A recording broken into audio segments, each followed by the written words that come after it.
At the end of the day, writing is an act of communication. It's a good form of communication when you have thought deeply about what you want to say and you've really crafted it. But in order to get to that point, you want to start with the more informal, casual, everyday way of talking. I think the feeling that this is a fascinating conversation is the key thing we want to get to, because that's the spark that you're trying to like recreate for readers down the road.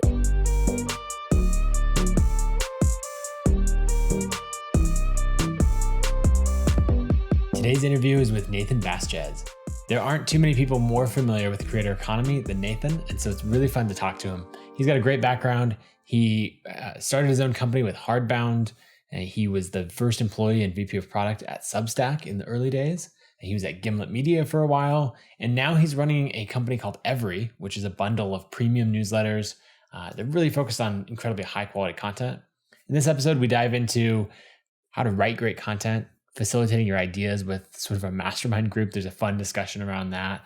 We talk about Twitter and Facebook and others getting into the newsletter game and what that means. Other ways, monetize your newsletter, pricing, churn. It's a great discussion on churn, so you're going to want to stay tuned for that. Anyway, there's a lot of good stuff. So let's dive in, and I'd love for you to meet Nathan. Nathan, welcome to the show. Thank you for having me. Yeah, well, we can have the Nathan and Nathan Talk Newsletters show. So. Yeah, right. Two white guys named Nathan talking the newsletter business. Wonderful. Exactly. We have all the diversity in newsletters represented right here. I just want to call it out right away.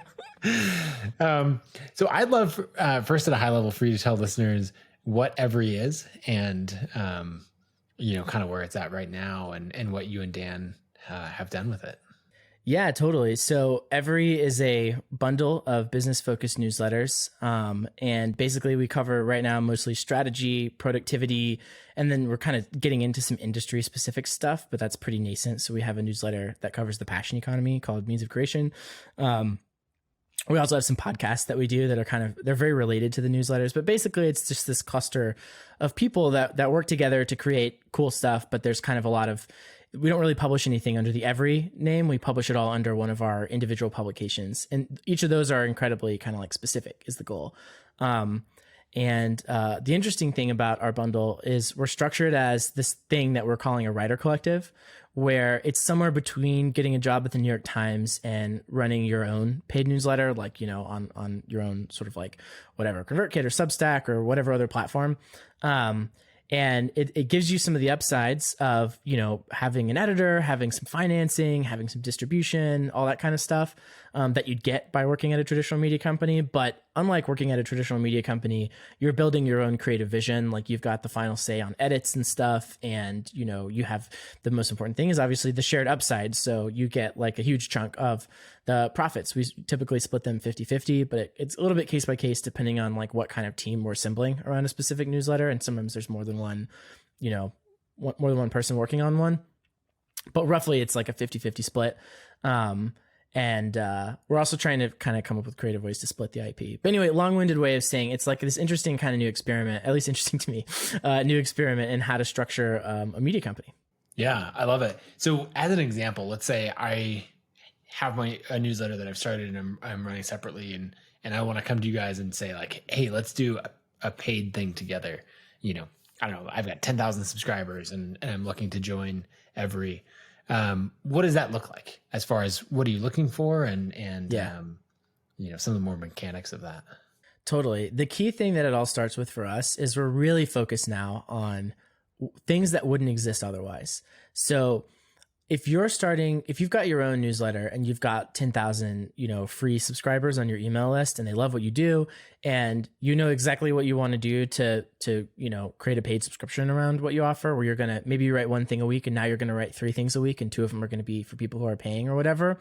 Like maybe it'll make sense to work with us. I think that it really depends on kind of like your goals, but we're more focused on things where like, maybe we're really helping you like really deeply edit the thing because there's like a thing you're trying to do that you really value, this sort of like editorial feedback, and you're kind of figuring out what you're writing about as you're going.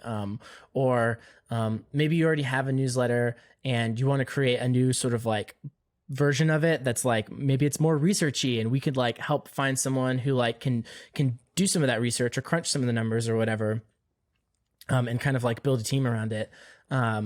Or maybe you just want to show up and like we can kind of queue up some, like you're an expert on an industry and we've like aggregated a bunch of news and we're like, hey, here's what happened in the industry this week. Like, what's important? Like, what does it mean? Tell us. And we'll like record the conversation and turn it into a newsletter. Like, there's a lot of different ways that we might work with people. But yeah, for the most part, we're looking for things now. Another way that things may not exist otherwise is just literally money, right? Like if you're a freelance writer and you're, want to start a paid newsletter, then you're basically cannibalizing the kinds of articles you may pitch to, outlets that you're normally getting paid like a pretty good fee for in a lot of cases. And so it's hard to get the subscriber base up to the point where it might make sense to do that financially. And so we could be like sort of hopefully a better version of the normal kind of client you'd sell to, because you're really building your own creative vision and it's building towards this sort of like profit share thing that can be a great like long-term thing. So those are some of the examples of like how we think about it, but really every project is kind of like case by case basis. And we're really figuring out a lot of the patterns that we think can scale and where we make the most sense. But the core of it is just, as consumers, we realized we really wanted a bundle of these kinds of things, because, it's hard there's a lot that we really like out there and it's hard to subscribe to a bunch of it separately. And it's really hard to discover a lot of it separately. But then also, just as writers, we just prefer kind of like working together, like really value editorial feedback and like developing ideas with people and kind of like creating a community and a culture that can help unlock the best. I think people are meant to like operate in groups, and that doesn't mean every group needs to be structured as a writer collective or whatever. Like, plenty of solo newsletter writers form their own sort of ad hoc groups, but this is just the kind of group that felt like it worked for us. Yeah, that makes sense. So we've had, for example, Tiago on the show before, and he's got a paid newsletter as part of every. So how does that work when, his main business model is courses, and he's mainly monetizing his newsletter there? Is it individual articles that he's writing a little less frequently that become part of every, or how does that work? Yeah. So in the case of Tiago, his, he had his own paid newsletter for like a while and it was doing really well and had a bunch of subscribers. But he felt like, it could make sense to also offer it as a bundle. So you can still subscribe to Tiago's newsletter independently. But basically, we struck a deal with him where it's like, okay, cool. Like if people want to buy as a part of the bundle, then we'll share the revenue back to you from that deal. But in his case, a lot of it is really about the archives, because for years he's been writing this great stuff that's behind a paywall. And so it was like sort of a win-win for him to make content that's still behind a paywall, but like it gets discovery from like a little bit of a new audience, and then for us to have more great stuff behind our paywall that like is content we believe in from a creator we really love. So that's another one of those unique situations where it's kind of it's like it wouldn't exist without us or whatever. It's like, well, it already did exist, but like, the whole reason to do it is like we, basically to extend his existing paid content to like a new audience, and introduce his work to new people, but like keep it behind the paywall so that it's not like he has to like, make everything free and shut down the subscription business or whatever. Yeah, that makes sense. You mind sharing a few numbers as far as where you're at on subscribers? Yeah, we just basically we've been around for a year in some form or another before we launched. And so we just hit the 2,400 subscriber mark and Nice. Launched kind of like officially. We were operating sort of it's sort of weird because it's like we kind of joke that we're like in stealth, but we're a media company and like publishing articles and building an audience. So it's like, what does that mean? In both places at once, yeah. But like, we were just like kind of a Substack basically for a while, right? Like, and then we're a collection of Substacks, and then then we sort of launched it. We sort of said like, hey, like, we've been doing this thing for a year. Here's kind of like the model. Here's how it works, etc.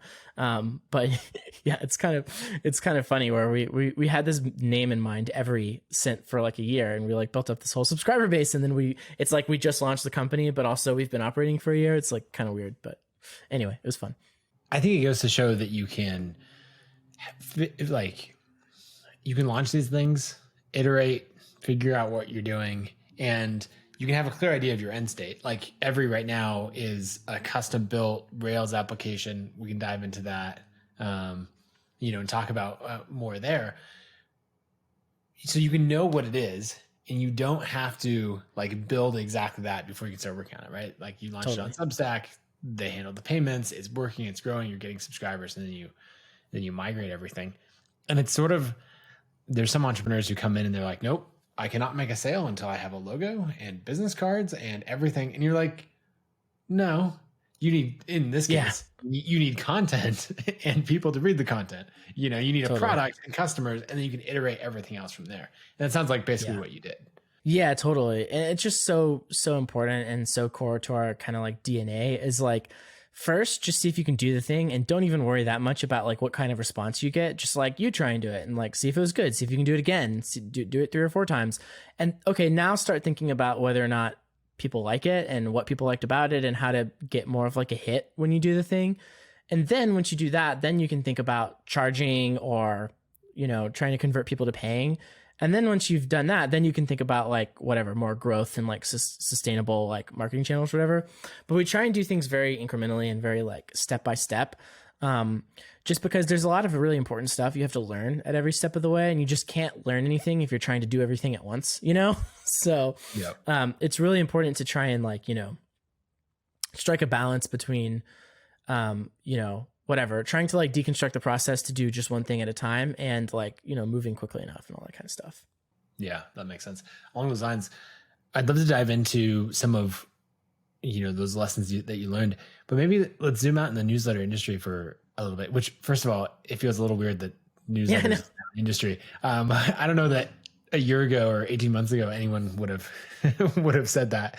But what are some of the things that you see that make newsletters great? You're plugged into so many of these newsletters, and I feel like you and maybe your co-host on Means of Creation, Lee, are 2 of the most like plugged into the newsletter world people that I know.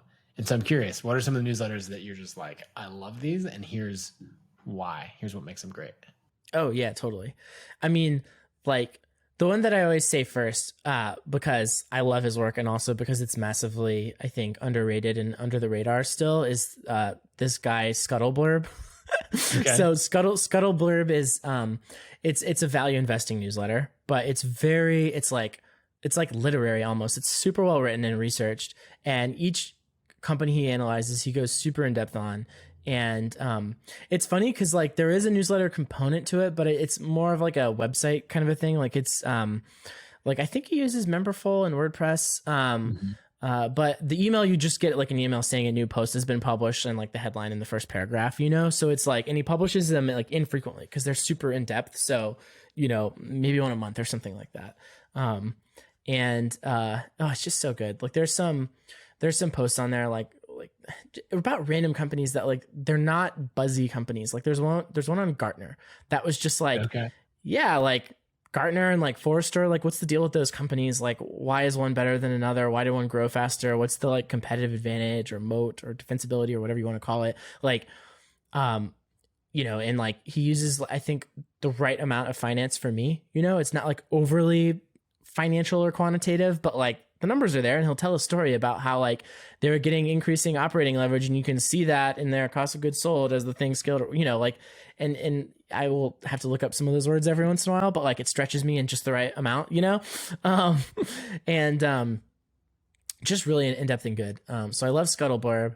I mean, I can't not say Ben Thompson, because I think that the reason why I'm writing the kind of stuff I'm writing is in no small part due to Ben Thompson. And I think through him, I got into like, Clay Christensen and Michael Porter and a bunch of other Hamilton Helmer and a bunch of other people that really are more like academics or write books rather than are kind of in the current newsletter thing. But in terms of like strategy theoreticians, like that's like the kind of stuff that I really like. And so I love reading all those people. What else is good? Just as in terms of like more kind of like current stuff, like media industry stuff, D's Links by Delia Kai, Media Light by Mark Stenberg. Those are both really good newsletters. Just kind of like what's the latest, like what's going on in media, kind of like quick, really, really voicey, fun kind of like tone. There's a lot of good newsletters out there these days. It's so much fun. I mean, the amount of content that is being produced right now from a unique perspective and like the commentary that you're getting in your own ways, I think really fun.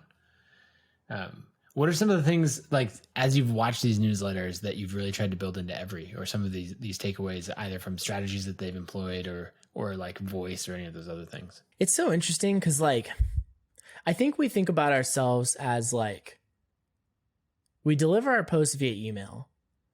But we think about ourselves as like trying to write articles or essays in most cases more than we think of ourselves like a newsletter. But then like now we're kind of rediscovering some of the more newslettery elements of what we do that are like, yeah, we could have some formats that are more like topical and timely and a little bit more like you've got a formula that like every week there builds some familiarity, which I think readers really love, or even every day or more frequently than every week. And it's been so fascinating to try and figure out the balance or the mix of what we do. The stuff that I feel like has worked the best for us so far is the stuff that's more like we're going to spend a couple weeks polishing an essay kind of a thing, and then we'll deliver it via like email to let people know that it's out. But like, you know, I don't know what % of people like read it in their inbox that day versus go on the site later or, you know, whatever. We really think about it like, you know, like ideally looking back 20 years, it'll feel like we've created something that's kind of like a modern version of a magazine or something like that with like really high quality feature writing. And also like more snackable, kind of like shorter, more timely series. But it feels like the feature writing is kind of like the backbone of what we do. At least definitely for my own writing, but I think also for other parts of the bundle that seems to be what people like best, which is so interesting because people say like, oh, you know, attention spans, whatever, like, but people really like depth because it's not about how many people find it okay. It's about how many people love it, you know? And so it's fine if a smaller number of people like actually get all the way through. If the people who do get all the way through are like, this is so great, I'm so glad I'm like paying for this, you know, like that's the core goal. Is there, actually, I'm going to grab something really quick. Oh, sure. We have, so my question is there any plans to like bring those into other media forms? Because like we have this I'm a creator. We did a first edition that was I'm a blogger, like coffee table books of the stories that we've done. And I was just thinking, you know, I imagine subscribers to every, I don't know how to say it, you know, every subscriber to every would like, you know, to pick up, like to have some of those in-depth articles in maybe a long form. Like in print. Yeah. In print. I was going to say in a hardbound format, which ties back to your previous company. So what are you thinking on that? Yeah, we would love to do that. One idea we had is like to do a sort of yearbook thing almost, where it's like every year we do an anthology that's like sold at cost or something to subscribers. That's kind of like, you know, there's probably a little bit of new material, but we're kind of like, here's like the best of this year or something like that. I don't know. That would be cool. Right. I don't know what the right thing to do is with print. Right now, our whole focus is really like building an editorial culture and organization because, you know, I think we've got this past year was really a lot about like figuring out a lot of the basics of like, are we going to do this at all? Or what are like how do we work with people and what, you know, all of that. It's like doing things for the first time.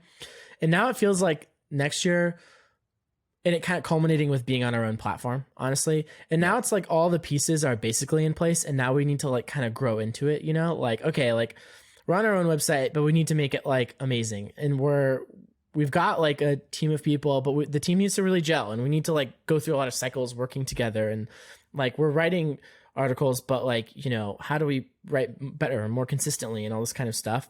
And like, we're working with people, but how do we really recruit new people in a way that's a little bit more structured and systematic?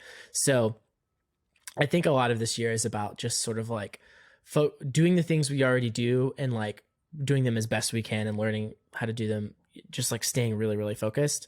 I forgot what question that was the answer to. Well, I mean, it kind of goes into this idea of solo versus a team, right? Yes. With the rise of Substack, we've seen so much of people making the jump from a big publication, right, where they're part of a larger editorial team and then going entirely solo. I come from the world of, you know, individual bloggers, podcasters, where people have always been doing it solo. Well, now, honestly, some of them are starting to eye like a team and say, okay, I'm earning enough that I could have help. I can just speak for myself when I'm working on a book right now and I have an editor for it. And the times that I'm like, oh, this is good, I'm a good writer. And then I like submit it, and then editor just tears it apart. And I'm like, what are you doing? And then I go through all their suggestions and I like rewrite it based on the areas they push me. And I'm like, okay, now it's actually like pretty good. And so I'd love your take on this idea of solo versus teams, and when creators should think of going one way or the other.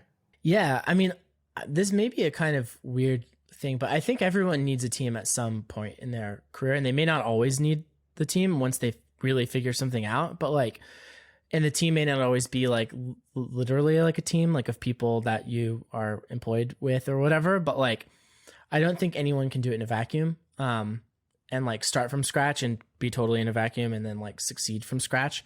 Like, I think people either have a good friend or like a partner or whoever that like they just are always running their pieces by, or they maybe used to work somewhere where they had an editor and they like learned a lot from that, and then now that it's like a little bit less necessary, but they probably still have people that they send their pieces to and all that kind of stuff. It just feels like I mean, I don't know, at least for me, there's some people out there, but like for me and for most people that I talk to, it's, to create like really great writing, it's like, you need to sort of be enculturated in it. It's like any other thing. If you wanted to be a really great product manager, how do you become a great product manager? Or like to be a great software engineer, how do you become a great software engineer? You have to like be in an environment where you can see other people who are better than you doing at it and pick up how they do what they do. And you learn all the little things to look for, little things like, little vocabulary words, almost like, oh, like, these sentences don't fully connect, or like this section wasn't really motivated. Like there's just like little things you can kind of pick up on that I think you can incorporate into your own consciousness, but start somewhere else. And that's just like basic. Why are humans a special species of animal is because of like this cultural kind of like learning thing. So like we're not born with it. Like it comes from traditions basically. And you got to get those somehow. So I think everyone does it. And then maybe, our goal is to create a group that is very intentional about those intentions and spreading them and making osmosis happen by, creating structures that facilitate it rather than just like relying on everyone to figure it out on their own. Or maybe, I think that the sad thing is a lot of people probably come to the conclusion that like writing isn't for them because, it's hard and maybe they don't get super positive feedback after publishing a couple pieces or whatever. But I think a lot more people would succeed if they had a little bit more support and accountability. And so, I mean, certainly for me, I don't think that I would have written nearly as good of stuff as I wrote this year. Not saying it's like whatever, amazing, but just as good as it is, it would have been probably about 50% as good, if not less, in terms of quantity and quality, than it was, because I had, like Dan and Rachel, and there's just like a lot of people who I work with on pieces that I really value their feedback. So yeah. Yeah, that makes sense. I think even like in the range of things you could have, one side would be it's just you writing completely solo. And then kind of the next step is like the informal editorial advisory board, which is really just like 4 of your friends that you respect. I think about 2 of my pieces that I'm proud of is The Ladders of Wealth Creation and The $1 Billion Creator, which like Barrett Brooks, who's our COO at ConvertKit, and James Clear, who's a good friend, part of a mastermind group for the last 8 years. Like I riffed with them on those pieces for probably, off and on for 3 to 5 months before it turned into the final thing. And then like they gave lots of feedback and some of the sections that I was the most proud of, they're like, just cut it out. You already said that in these 2 sentences. You don't need to say it in 3 more paragraphs. Yeah, totally. No, it's crazy how important that stuff is. And another thing that you said there that stood out to me is, especially it took you 3 to 5 months or whatever you said to like, where you were like kind of riffing and I think that period of distillation is so important, where it's like, you have some time to think about something and to notice things and to pick up you're like accumulating little moments where each one individually is like kind of interesting. But when you give yourself a little bit more time to like experience life and observe things and learn things and notice things that are all kind of gathering, it's almost like a crystal having time to grow. And it's like, you're finding all these things that connect, like that process is really important. And I think essays that come after that are way better than essays where it's like, all right, I got 3 days. Like, what am I going to write? You know what I mean? You know what I mean? And I think a lot of times when people experience the agony of writing, it's because they don't know what they want to say. And, sometimes you just need more time to like know, and it's really hard to do that if you have your own solo paid subscription audience. Like you need to publish something probably every week to make a paid subscription newsletter work. And so it's pretty hard to carry that on your own shoulders if you want to write the kind of things that take a month of like chewing on an idea or whatever and accumulating insights or perspectives or whatever. But that's the cool thing about the bundle is people are subscribing for a collection of people rather than just one. And again, this is like nothing new. It's like the New Yorker, if you get it every week or two, like, and you look at the table of contents, it's not the same writers in there every single time. They kind of rotate in and out because it takes a while to create one of those things. And so hopefully we can have a similar type effect. And it'll be a lot easier to justify the paid subscription than as a standalone. But as a reader, it's like even better because every week you get something that has been distilled for like a month or longer potentially, right, rather than whatever I could come up with in like 3 hours. Because I send my newsletter at the same time every week, and 3 hours is coming up really soon. Yeah, there's two sides of that. I want to dive in on the paid newsletters in just a second, but on the other side, what systems do you have in place, or do you encourage for the writers as part of Every to have in place to sort of start on those ideas early and then be able to refine and develop them over time, right? Because that requires somewhat of a research system. It requires some productive procrastination, I guess. Like, it's more than just like work on this article for 5 months. There's got to be more of a process. Yeah, totally. Oh, this is so interesting. And we're actually just starting to develop some of this. And I'm so excited to like see just what happens over the next year as we really like start to systematize it. So basically what we realized is we were thinking about it like how we imagined a magazine or a newspaper might handle this kind of thing, which is like you have a pitch meeting and like you come up with an idea for what you want to write and you roughly know like kind of vaguely this is the headline, this is what the story is about. It may not be the exact wording of the headline, but like you basically what the piece is going to be. And you come and you like pitch it to people and people say if it sounds interesting to them or not, basically, and then you move on. And we did that a little bit and it was just like, this sucks. Like this is not it. So first of all, whether something is fully formed or interesting or not as like sort of a spectrum or like a binary of like just how interested am I, it's like that's not even the point. Like the point is and like just a sort of adversarial-ish relationship between like a pitch. It's like I'm selling you something and you're deciding whether or not you want to buy it. You know what I mean? Like really what we want is what comes prior to that, because I think there is a time and a place for pitching stories, but it's after you've done a lot of the work to figure out what the story really is. And so what is that work? Like, and how can it be made more efficient or better by the sort of like, by the fact that you can do it with other people. So I don't know if we're actually going to call it this, but my goal is for us to call it inkling cultivation. Okay. Where you have an inkling about something that's interesting. And I think another thing that we'll probably actually call it is what's interesting. It's just a meeting called What's Interesting. And you show up and the goal is like to get into interesting conversations, basically. Like if people are enjoying talking through an idea, then like it's working. It's all about that feeling of actual like enjoyment, but the byproduct of it is I can say like, hey, I was thinking about like Clubhouse and I think that I'm not sure if it's like a feature or a business. Like clearly there's something compelling about the audio room format, but like, is that just going to be a thing that exists in a lot of products like Snapchat stories? Or is that going to be like its own network effect business type thing that's like going to be, an important company with like some real defensibility and revenue and all that stuff? Like, I don't know. I just, it's an interesting question to me. And like, then other people will tell you what they think and you can get into a conversation about it and it's fun. And you can take notes and stuff. And then you're in a much better position to like write a draft or do some more research or whatever than if I had just kept that thought to myself, Yeah. When I could see someone saying like, oh, well, that reminds me of this article, right? And that someone else read and they share it with you. And you might be like, oh, okay, it's been written already, I'm done. But most likely you'd be like, no, I disagree here. I like, yes, it has a similar title, but I think it's going to go this direction. And so, that's the sort of thing that, your very first commenter is going to be like, this has been written before. And so if you have then read that article because someone in this What's Interesting meeting brought it up, then you can like, it's a better research, more thought out piece. Totally. Beginning. Totally. I think the core idea is like at the end of the day, writing is an act of communication. And so it's a good form of communication when you have thought deeply about what you want to say and you've really crafted it. But in order to get to that point, you want to start with the more informal, casual, everyday way of talking.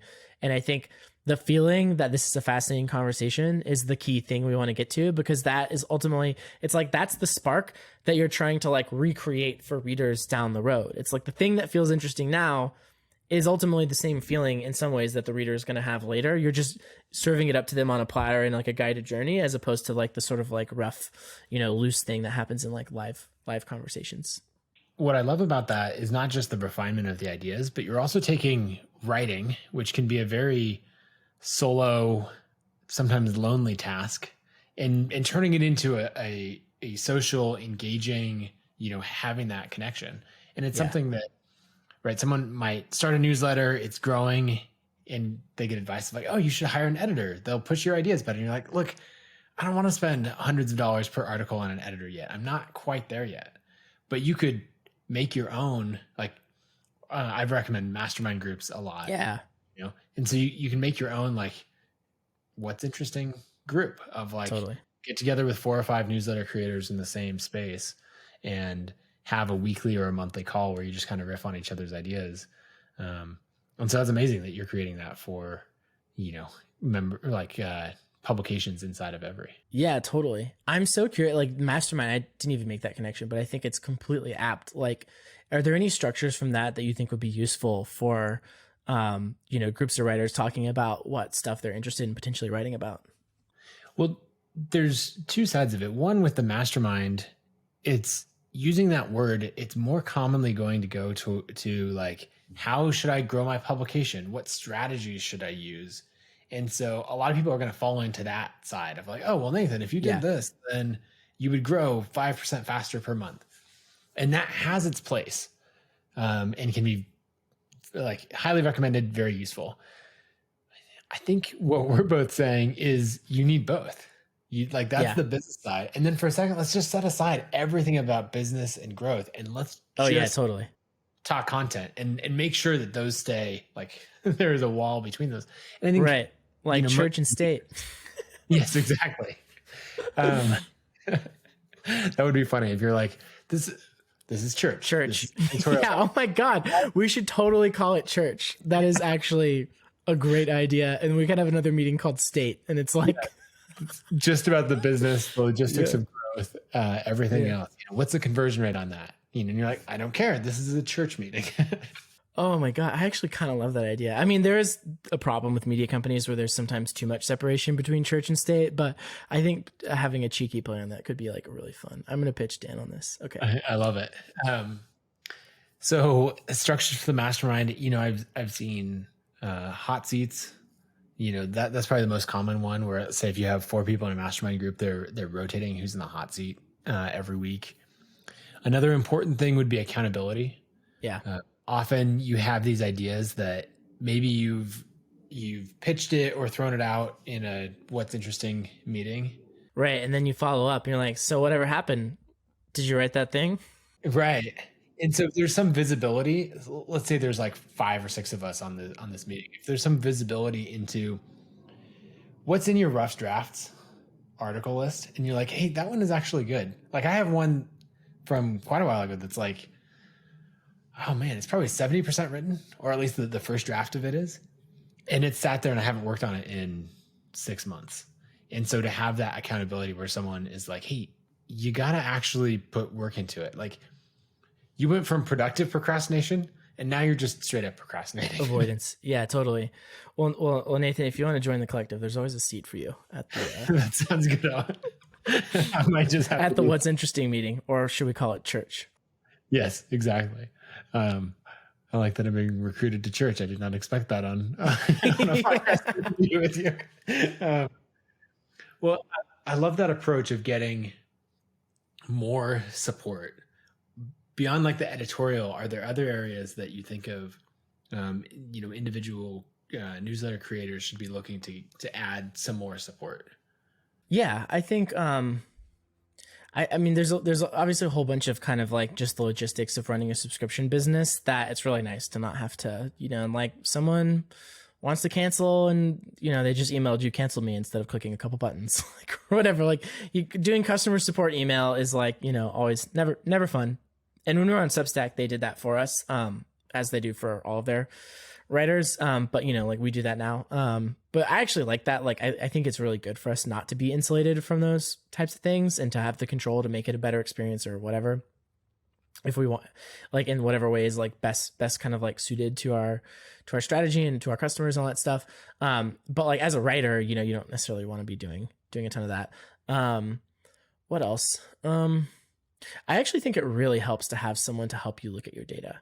Because understanding kind of like benchmarks and the gotchas and like it's really like being able to confidently draw insights from data it requires a decent amount of experience, just like understanding how the technical systems work that create your data. So whether it's even if you're on Substack and you've got like Substack has certain data, but it's kind of a black box or whatever to you, you still have your Stripe account. And there's a lot of different tools that can help you visualize your Stripe account, and like every Substack, paid subscription writer should be looking at their cohorts, and you can do that in in Stripe and in other services that you can connect to Stripe, but like it doesn't show you it in Substack. And it's like really important to look and see if your cohort performance is improving over time. At a high level, can you share what you're looking at in cohorts? Because I think, coming from SaaS, both you and I spent tons of time diving into cohort performance and churn and all of that. Totally. But I think a lot of other people won't have that same context.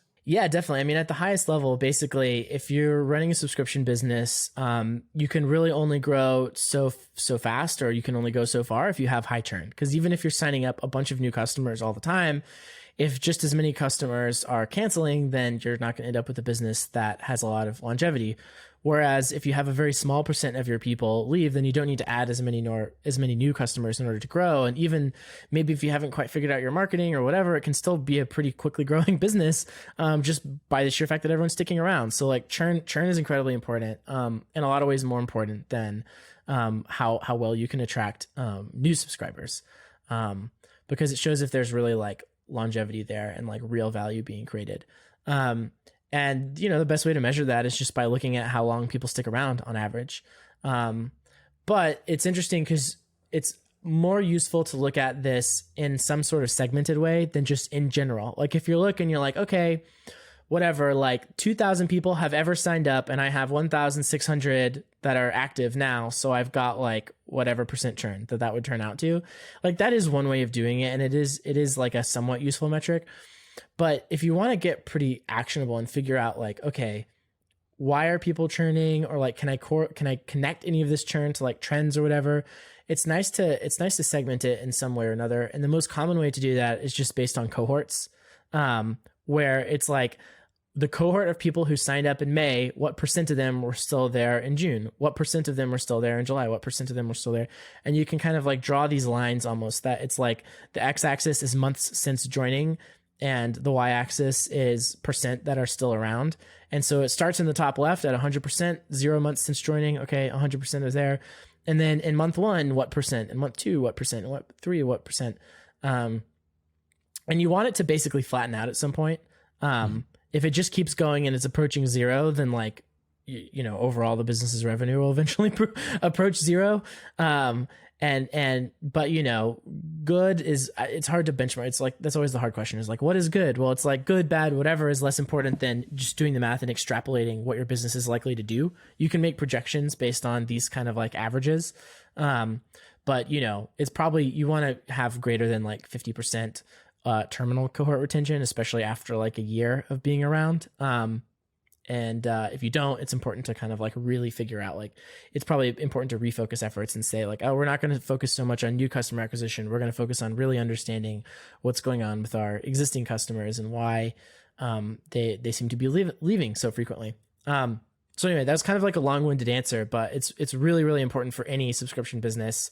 Consumer, media subscriptions is really no different in principle than like SaaS B2B software in a lot of ways. Once you get to the really core principles, of course, they'll have different, once you start to get into more of the nuances, there's very different levers, there's different specific numbers you may want to look at, but like at the core, looking at your retention on a cohorted basis is like really, really nice. And also you want to see it go like up over time ideally. So it's like, maybe you had some cohorts that churned a lot early on, and then, but as you're making improvements to your product, whether it's an editorial product or any other type of product, you hope that new cohorts tend to stick around better, because that sort of shows that you're actually creating value. Like the things you're doing to improve your customers' experience are actually creating value. So anyway, it's been interesting to us to observe what kinds of things make a difference and what don't. It's its own whole big thing to dive down, but yeah. Yeah, one thing that I've often seen in churn cohorts is the very first cohorts tend to do decently well. Yeah. And the next, there's like this valley. The next whole bunch don't do so well, and then you climb out of it. And basically what happens is you get the people who love you and would buy anything and pay for it forever, and they signed up the moment you launched. They're just like, and they'll never cancel. And then after that, you're into the people who are like, okay, I'm signing up because you say it's good. I've been marketed to and I converted, but then your product isn't that good. Yeah. And so then they cancel. And then the product gets better over time. And as more people sign up, then they're like, oh, this is actually what I expected to get. And they're sticking around because of the product, not just because of an existing relationship or they're a true fan. And that's what you want to see. Like, so don't be super sad when it goes down immediately, because when you go from true fans to just, subscribers, but you do want it to climb over time. Yeah, totally. And it's so interesting, like learning what causes it to go. Like you'll try different things and there'll be some things that you think will make a huge difference. And it like, maybe you honestly can't tell if there's any effect in the data. Like maybe the churn got a little bit better, but you're not sure what exactly caused it. And then there's other things where there's like, it's a pretty clear difference. And for us, what that thing has been, without giving away too much of the secret sauce, is when someone new joins the bundle that people already like, it's like, that's the feeling of the value proposition of the bundle is like, oh, my price didn't go up, but I'm getting more value now. And it causes the expectation of like, this is going to keep happening. So I might as well stick around and kind of like see what's going on here, even when we have like a hit article, it's kind of like not as powerful as someone new joining the bundle. Oh, interesting. Okay. I was also going to ask how pricing plays into it, because I noticed that on the new site, you're pushing, the annual plan is the default. So $200 a year for every, $20 a month is available, but it's sort of like, okay, yeah. In the FAQ, if you want the monthly, here it is. Yeah. $200 a year is the. I couldn't decide if that was like bad or not, like to do it that way. I really don't want to design anything that's like user hostile. But I really didn't want to prioritize the monthly thing very much in the design, and it's hard to like, what's the difference between like having a dark pattern and just having something that's like deprioritized in the design? I don't know. Yeah. Well, you're saying this is the product that we're selling. Yeah. If that doesn't work for you, we do have other options, and that I feel like that's different than like, I don't know, dark patterns and user experiences. A whole different road, and all you've done is like on the site, your user interface is just copy. Yeah, totally. But so the question was basically like, why the $200? Why focus on annual, all that kind of stuff? Yeah. And what effect has that had on churn? That's an interesting one. So we have very few people that have been around for over a year. So our initial customers from when we very first launched paid subscriptions were a lot of the, like sort of true fans that signed up like on day one-ish. And so those have retained fantastically well. We're a little bit more curious about what's going to happen like come, I think June-ish is when we started to really get beyond just like people that knew us, and like we were kind of hitting a stride with some of our writing, and we added Tiago to the bundle and all that kind of stuff. That's when we start to get beyond a little bit. And when those yearly renewals come up, it'll be more of a true test. A lot of the reason why we decided to focus on annual instead of monthly is because if we can convince you to be around for a year, that gives us a lot longer to improve. Whereas if it's a decision every month, like we're only going to get so much better in a month, but in a year, we'll have a lot.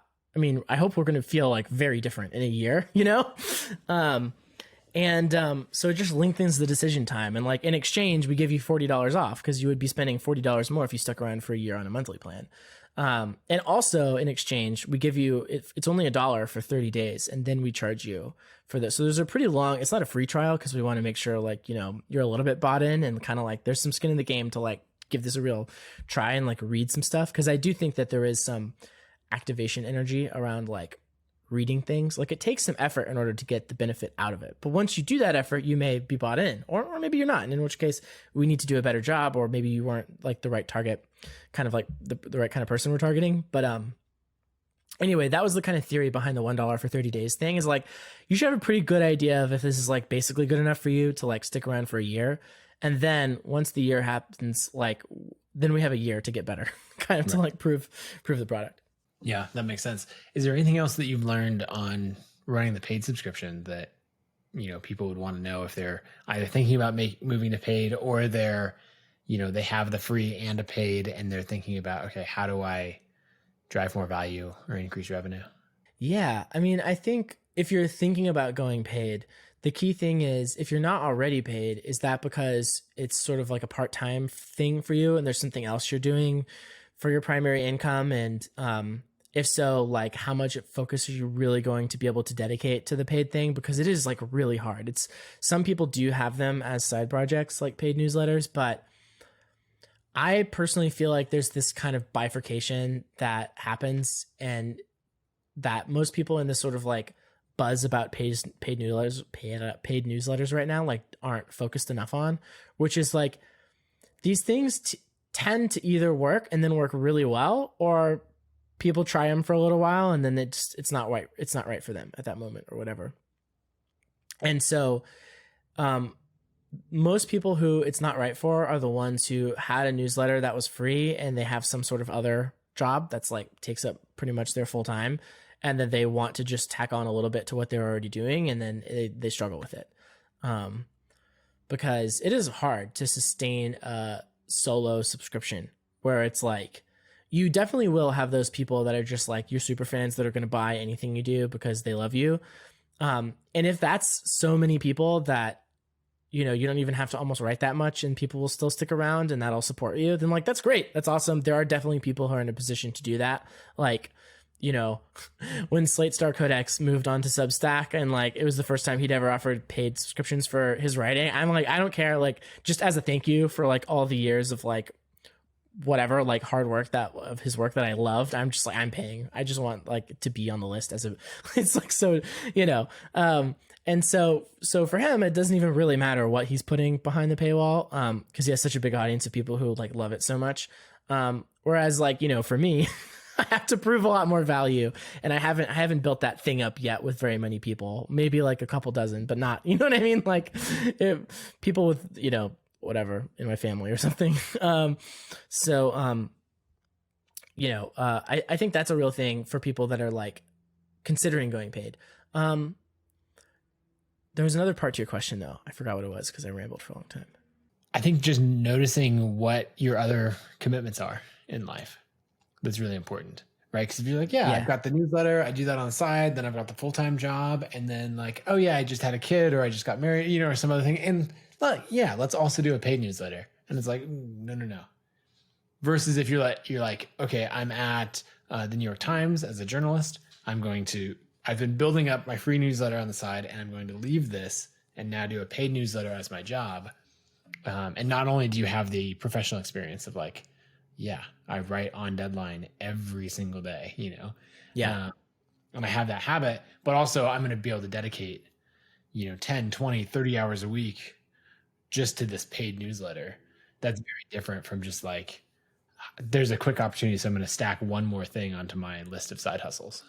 Yeah, absolutely. And I think that is, it kind of speaks to what I was getting at earlier with like the enculturation thing of like, you know, if you like have been a full-time journalist and you have a beat and you have sources and you know what it's like to publish like a couple things a week, on a regular basis, like, yeah, you're really well, and you have the audience or whatever, like you're in a great position to like do your own Substack, and like, you know, more power to you. That's amazing. We're big fans of Substack. We're glad that, or just in general, the idea of having a solo subscription newsletter, right? Like that's awesome. That's not going to be right for everybody. Like, you know, maybe, and that's not to say that, you know, I think if you wanted to write something that just like you want to write one thing a month, you know, like some people, maybe that would work as like a solo subscription, but like in a lot of cases, I think that may end up being tougher. So I don't know. I mean, in terms of really tactical advice, I really do think frequency matters a lot. And it really, if you can get up to like 3-4 times, maybe even like daily or like week daily. Like those do tend to do better. I don't remember a lot of the specifics of like when I was at Substack and I had access to the numbers and stuff, but like we did look at that and there was a real correlation. Yeah, that makes sense. Let's talk platforms for a little bit, because we're seeing obviously Substack has grown like crazy. We can get into the broader macro things of review and Facebook and Twitter and everything else. But for just a minute, I'd love to talk about obviously the growth that people are seeing on Substack. And then there's this category of newsletters, especially over the last probably 3 months in particular, Every being one of them, that have made the switch off of Substack, either to MailChimp plus Pico or ConvertKit or a custom built platform. And I'm curious what you're seeing and what drove you to make the switch to a custom built platform. Yeah, I mean, Substack's an amazing place to get started. I was their first employee there and like a huge fan of it. I'm biased. I'm a shareholder still, that's, we should put that on the record. So I think that they're very focused on a specific thing, which is like the solo writer, and I think to some extent they're very interested in groups of writers working together. And to some extent they have a thing, but it's more like individual publications with multiple bylines rather than like a bundle of publications, really, and so it's all built around that very specific thing. And I think they've done the reason why, we've heard so much about Substack, but like, other platforms that, like Review was around, I think before Substack. Memberful, like the reason why Substack took off is because I think of the simplicity of what they created. There's just zero setup cost.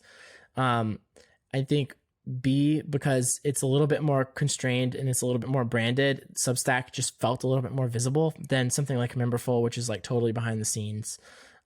Review had a little bit of that same branded feeling, but I think maybe not quite as much as Substack.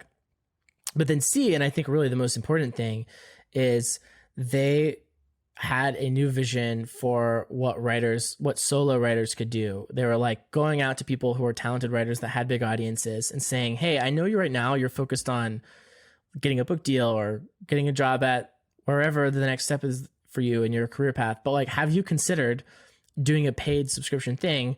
There are some people that are doing it that started from a place that didn't even have as big of an audience as you, and it worked really well. And they got a lot of writers to like change their career plans basically to try a new model.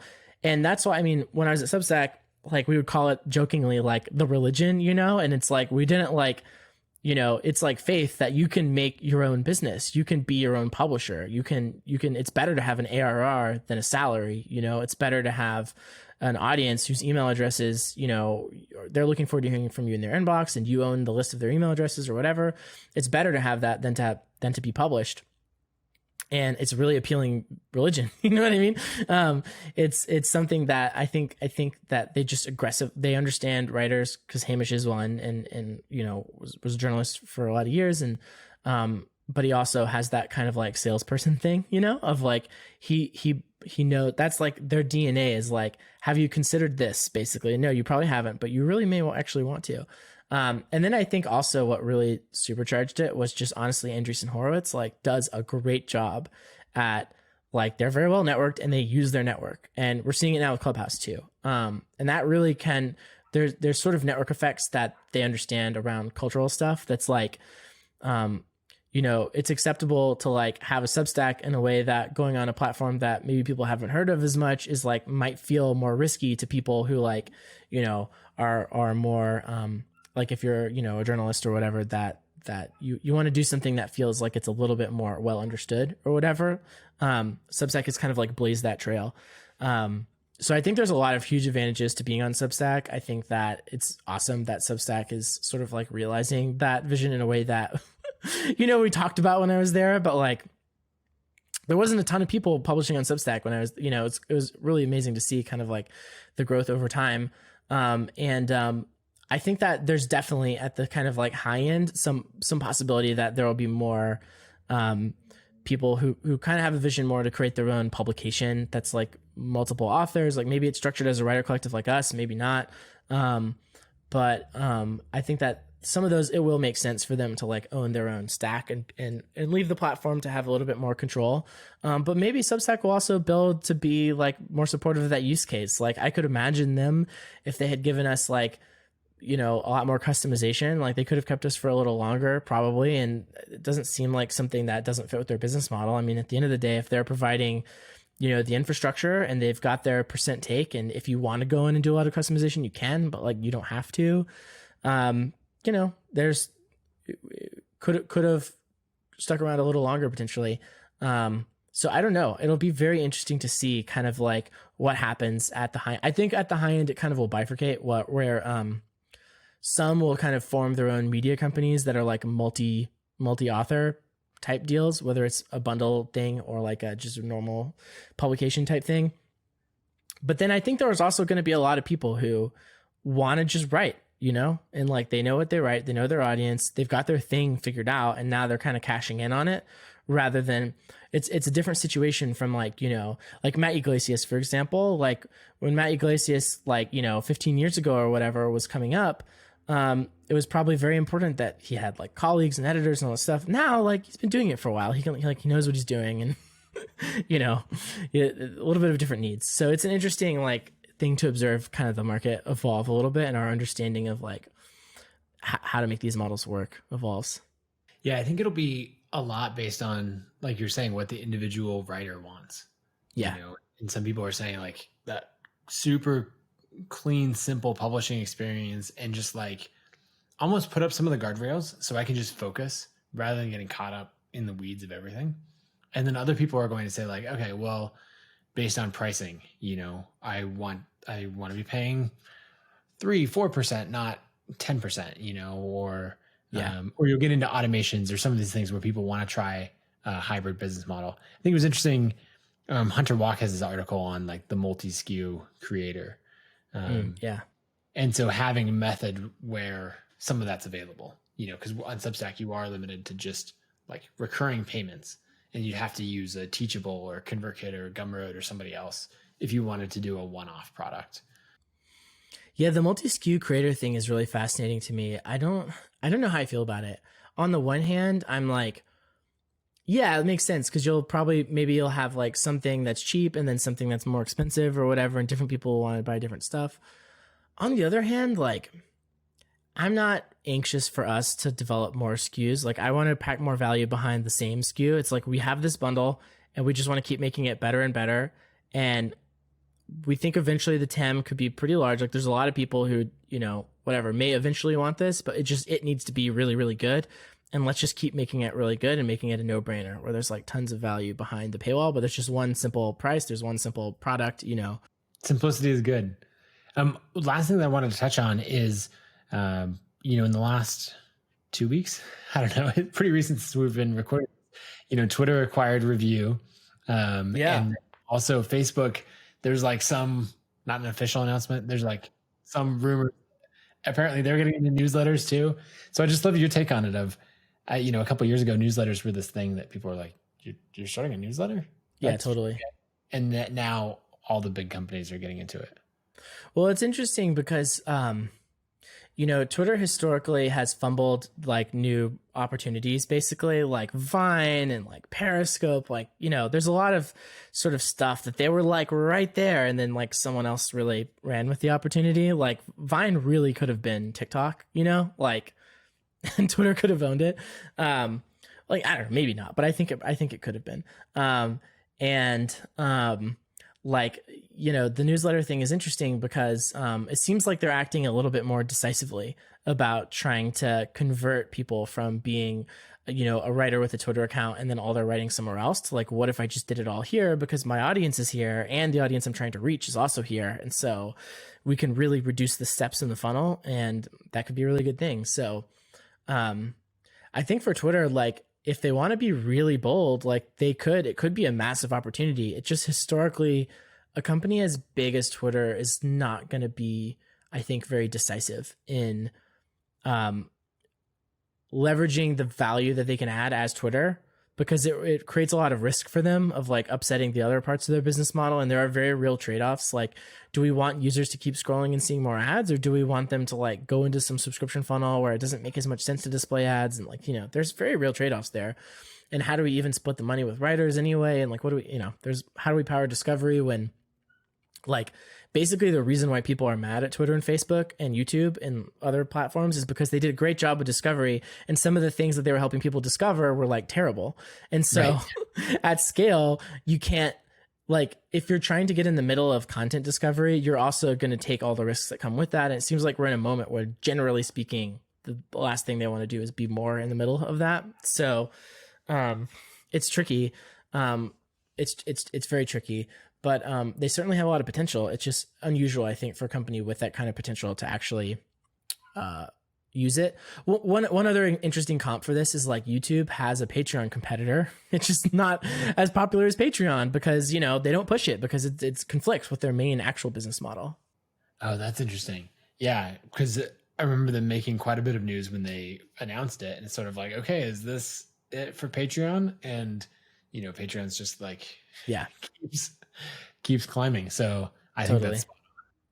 And then with Facebook, I mean, culturally, as far as companies go, Facebook is much more prone to like actually copy a thing, like boldly, whereas I think Twitter's a little bit more in line with other companies, at least what we've seen historically, where they're a little bit more cautious about it. But I mean, Facebook, like the absolute worst audience for Facebook in terms of any sort of level of trust is writers, So like, I'm sure Facebook is so huge that there's like, definitely they can find some writers that like will publish on Facebook. But like, in terms of like, at least in the United States, sort of like journalism-y type writers, like I don't think anyone would want to publish on Facebook, even if Facebook offered them a large sum of money. I think culturally it would be like Fox News publishing your thing if you're like a Democrat or whatever. Like you just can't. It's like and whether that's fair or whether they're right or whatever is like a totally separate question from just what the reality is. I think my read on it. Yeah, that totally makes sense. Well, I mean, no matter what, it's lending an air of legitimacy, and it'll bring so many new writers into the fold, right? Because if someone's like, I've been growing my Twitter following, whatever else, and then this button pops up of like newsletters new, and you're like, newsletter, I thought about starting a newsletter, sure, I'll do that. And then really the buying decision happens. Someone might start on Twitter and with review, but then they might also just as easily switch and say like, okay, you know what, Substack or ConvertKit or Ghost or one of these others, basically it might serve as a funnel to bring someone into newsletters who is more likely to end up on review than anywhere else because that's the natural path. But I think, there's a decent chance that as they grow, they start to look at other platforms. Yeah, that is an interesting... I wonder, it would be very interesting to look at the effect of that thing on YouTube and like see if it's like driven more people towards the Patreon model almost than it has like captured the people that are trying to do that, or it's like, how many people uploaded a video to YouTube and then saw that you could like do sponsorships on it and thought about it and maybe Googled it and then like found out about Patreon because of that or something? Like, interesting to think about the downstream effects of that. Yeah. I mean, it's so interesting, the effects of like, just something becoming a meme, like this is kind of what I was saying about Substack religion earlier. It's like, I think a lot of times people do what they believe will be profitable to do, and that belief is based on what other people seem to be believing right now. And so it does add a lot of momentum to that belief that Twitter and Facebook have added support for it or are considering it or whatever. I think that it's interesting. It's interesting that it's the word newsletter that has sort of captured all this magic, because it's really, to me, it's about writing, and it's about the direct relationship with readers and writers. And it's about, like, I think email as a channel is a good component of it. But there's also this other almost baggage with the word newsletter that it's like almost the form of it. It's like, oh, this is a newsletter. So it means like, welcome to edition number whatever of my roundup, where I like, it's some links with my commentary or whatever. Like, like that's not necessarily like what a newsletter really is, but that's kind of like what it was. So it's interesting. It's like a blog is where the writing is. And then a newsletter is like, every week I just point you to different links or whatever. But blog doesn't have the same trendiness. Like it Totally. you know, like, hey, you should quit your job at the New York Times and start a blog. They'd be like, right now, they'd be like, no. Yeah. We say newsletter, or this, you know, like, I don't know what the deal is with that. Yeah, it's so funny because it's like the word blog is like totally out. But like as recently as, I don't know, whenever Medium first launched, it was like a way to start a blog without having to like publish all the time because you're like publishing on Medium rather than having to start a blog, you know? Oh, that's fascinating. Well, I should let you go. I'm also realizing I should have turned some lights on. It's getting weirdly dark in here over time. That's all right. The sun is setting on our conversation. Yes, the time has come to a close. But thanks for coming on. Where should people go to learn more about Every? Yeah, every.to, every.to. We like to pretend that it's like Toronto or something. It means something cool. Literally, it was just every dot, and then that was like one of the. What are we gonna do? Every dot limo or something? Like no, like that doesn't.